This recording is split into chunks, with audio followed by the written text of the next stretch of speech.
Ati'u wasma'u ma qala ta'ala ayyuhal hadiruna wal hadirat. Usikum wa nafsi bitaqwallah faqad fazal muttaqun.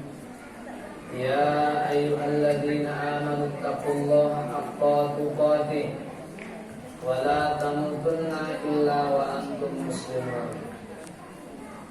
Wa qala sallallahu alaihi wasallam qad ja'akum syahru ramadhana syahrun mubarak kataballahu alaikum siyamahu fihi tuftahu abwabul jinan wa tughlaqu abwabul jahim wa tughallu fihi syayatin fihi lailatun khairun min alfi syahrin man lam man hurrima khairaha faqad hurrima.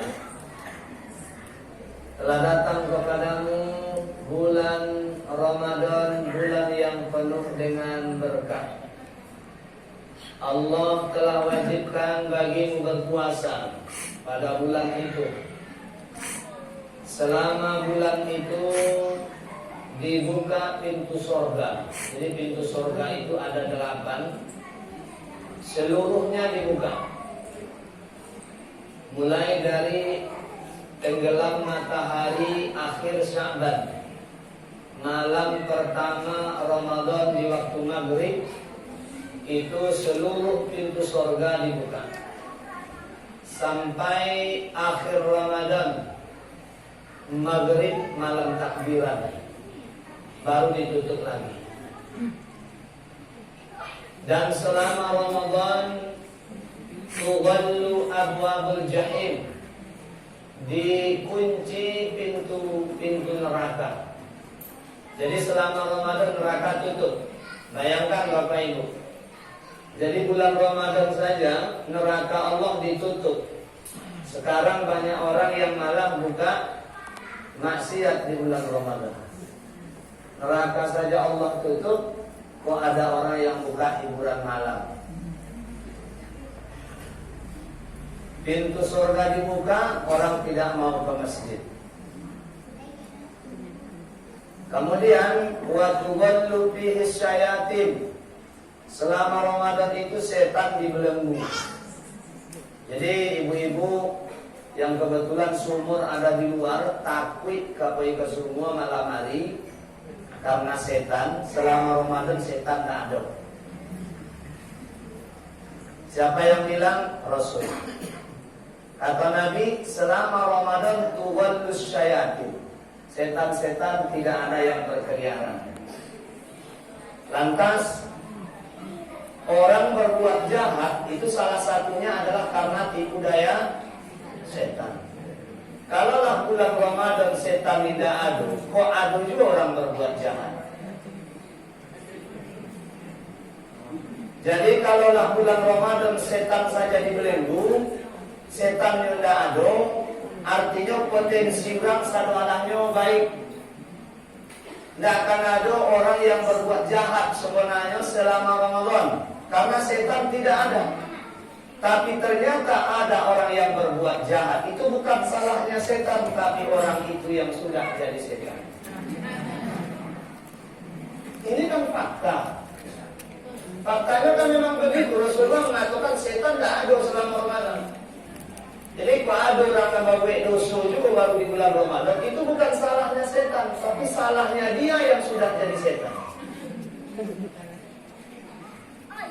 Kemudian pada bulan Ramadan itu ada satu malam yang lebih baik daripada 1000 bulan. Inilah hikmah terbesar dari datangnya Ramadan. Qala Isa bin Maryam ya bani Israil inni rasulullah ilaikum musaddiqan lima baina yadayya minat Tawrah wa mubashiran bi rasuli ya'ti min ba'di ismuhu Ahmad. Al-Quran surah Shaf. Allah Ta'ala firmankan bahwa Isa itu mengajak orang-orang Nasrani, Kristen itu, supaya ikut Nabi Muhammad. Wa mubasysyiruka bi rasulin ya'ti min ba'di ismuhu Ahmad. Aku bawa kabar gembira untuk kalian bahwa setelah aku tiada nanti akan ada seorang nabi, seorang rasul yang bernama Ahmad. Falamma ja'ahum bil bayyinati qalu hadza sihrun mubin. Tapi sayang, ketika dia nanti dibangkitkan, kalian malah mengatakannya dia gila dan tukang sihir. Jadi sampai kapanpun orang ingin hancurkan Islam tidak bisa. Jadi Allah yang jamin ini. Allah yang jamin. Innallaha la yukhliful mi'ad. Jadi jangan takut kalau Islam itu akan dihancurkan. Tapi melemahkan Islam itu tidak pernah berhenti. Memusuhi Islam sampai kiamat tidak pernah berhenti. Al-Quran surah Al-Baqarah, Allah Ta'ala berfirman, walan tarada ankal yahudu walan nasara hatta tattabi'a millatahum. Lam harfu nafyin wa nasbin wa ta'kidin. Huruf lam kalau ada dalam bahasa Arab, dalam bahasa Al-Quran nanti Bapak Ibu, kalau Bapak Ibu membaca Al-Quran ada huruf lam di situ. Lam nun mati dibacanya lan. Kalau ada huruf lam sesudahnya ada kata kerja, maka kalimat itu menunjukkan arti yang pasti dan tidak dapat berubah sampai kiamat maknanya. Allah katakan walan tarbo, tidak akan pernah senang hati, tidak akan pernah suka. Siapa? Angkal Yahudu, kepadamu umat Islam, baik itu Yahudi au Nasoro ataupun orang Nasrani. Sampai kapanpun mereka tidak akan pernah senang. Jadi ada dua janji di sini. Yang pertama, Allah menjanjikan Islam tetap akan dijaga. Yang kedua, Allah memastikan orang kafir tetap tidak akan senang kepada Islam sampai kiamat tiba. Oleh karena itu, apa yang mesti kita lakukan?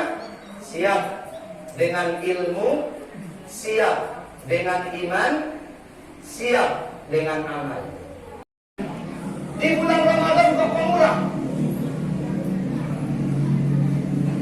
Kenapa orang sholat wajib saja susah sepanjang tahun, di bulan Ramadan kok mampu tarawih? Sejak malam awal sampai malam sekarang, baru ada temponya lagi.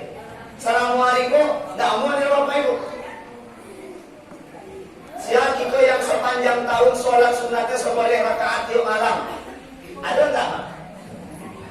Sholat bulan puasa, ada enggak kita yang sholat sunatnya seboleh rakaat tiap malam, ada enggak? Kenapa tidak mampu, Pak? Inilah keistimewaan Ramadan. Allah mudahkan hati orang untuk beramal. Nanti tidak bisa dikerojokan, mampu orang mengerojokan amal di bulan Ramadan itu. Makanya di ujung hadis itu Nabi katakan, man hurrima khairuha faqad hurrima. Hati-hati. Apa makna hadis ini? Siapa yang tidak tergerak hatinya berbuat baik, maka sampai mati tidak diharapkan kebaikan darinya, kata Allah.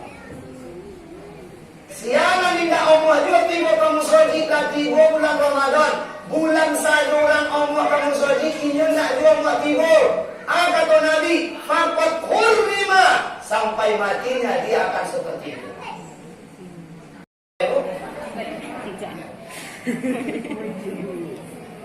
Mestinya kan 1 juz 1 hari, Pak.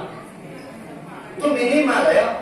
Minimal serendah-rendah amal umat Islam, mereka mesti baca Quran itu khatam 1 kali sepanjang Ramadan. Artinya 1 juz 1 hari.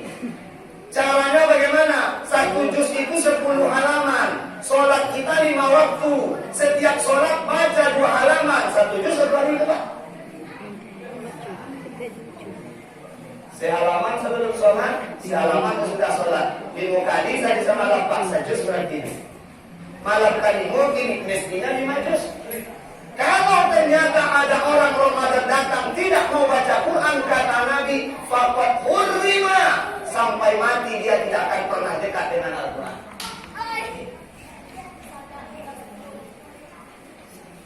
Sianan sang pilih lah tiba bulan pemurah dan ingat tetap sang pilih juga. Kata Nabi, faqad hurrima, sampai matinya tetap akan sang pilih. Tak ini hanya diganggaman bagi orang. Apa kata Nabi? Al-jahilus su' ahabbu ilallah minal abidil bakhil. Orang yang jahil tapi pemurah lebih disukai Allah daripada ahli ibadah tapi SPK. Sempilih puasa Senin Kamis tak pernah tinggal, tahajud tiap malam sampai lengkung tempat sujudnya, tapi gara-gara berdiam bosi, amalnya bercokak di pajak-pajak. Tahu berdiam bosi? Allah karim. Masa gara-gara itu saya bawa ke pajak-pajak, Pak? Bandingan ya, bandingan. Saya yakin yang hadir ini pemurah semua. Tapi kalau ada orang yang kikir, sampai Ramadan datang masih ada sifat kikir di dalam dirinya, sampai mati dia akan kikir. Sudah datang bulan berzikir, namun dia tidak mau berzikir, sampai mati dia akan jauh dari zikir. Sudah datang bulan sholawat, dia tidak mau bersolawat, sampai mati dia akan jauh dari sholawat. Padahal salah satu amalan yang disukai Allah itu apa? Zikir dan sholawat. Ulama berselisih pendapat Bapak Ibu tentang mana lebih utama berzikir atau bersolawat. Ada yang mengatakan zikir lebih utama, ada yang mengatakan solawat lebih utama. Ada dalilnya Pak. Ulama tidak sembarang menyebut. Mereka berbicara atas dasar hadis yang sahih. Kata Nabi, siapa yang berkumpul di rumah-rumahnya Allah, ya, untuk berzikir, maka Allah turunkan rahmat dari langit. Allah suruh malaikat menaungi mereka. Di dalam hadis yang lain disebutkan seutama-utama korojo nan paling disukai Allah qalilu ala dawam, berzikir walaupun sedikit tapi rutin. Jangan model anak itu. Sekali berzikir ya 2 jam, atau 2 bulan tak zikir-zikir. Model yang gading tol 2 namun ini. Qalil ala dawam, biarlah sedikit tapi rutin. Contoh Bapak Ibu, ikut di bulan beramal lah minggu. Kata Nabi SAW, yang mesti ditingkatkan di bulan Ramadan itu salah satunya,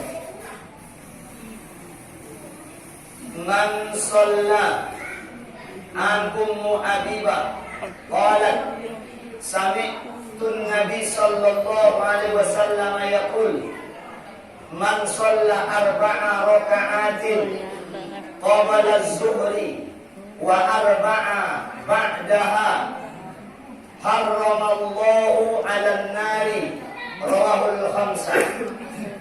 Dari Ummu Habibah, kata Nabi, sianan menjago sholat sunat 4 rakaat sebelum zuhur, 4 rakaat pula setelah zuhur, dengan 2 kali salam. 2 rakaat salam, 2 rakaat salam. Walaupun ada yang mengerjakan 4 rakaat sekali salam, tapi seafdal-afdalnya adalah 2 rakaat salam, 2 rakaat salam, termasuk seluruh sholat sunat. Jadi siapa yang memelihara 4 rakaat sebelum zuhur, 4 rakaat setelah zuhur, haramahullahu 'alan nar, Allah haramkan orang ini masuk neraka. Belum mulai Bapak Ibu di bulan puasa pula. Sebelum zuhur itu 4 rakaat dulu, sholat qabliyah. Setelah 2 rakaat masuk masjid, tahiyat dulu. Jangan kamu duduk, kata Nabi, idza dakhala ahadukumul masjidah. Apabila kalian masuk ke dalam masjid, jangan kalian duduk, jangan kalian menyapu-nyapu orang, kecuali sholatlah dulu 2 rakaat. Dan mereka ramah tamah juga, Kadang-kadang awak kan ramah, awak itu kadang-kadang bisa mencederai amal. Walaupun boleh orang yang sempat berbicara sebelum tahiyatul masjid, tapi seafdol-afdolnya jangan duduk, jangan bicara, tahiyatul masjid dulu. Sekalipun ketika khatib sedang membaca khutbah.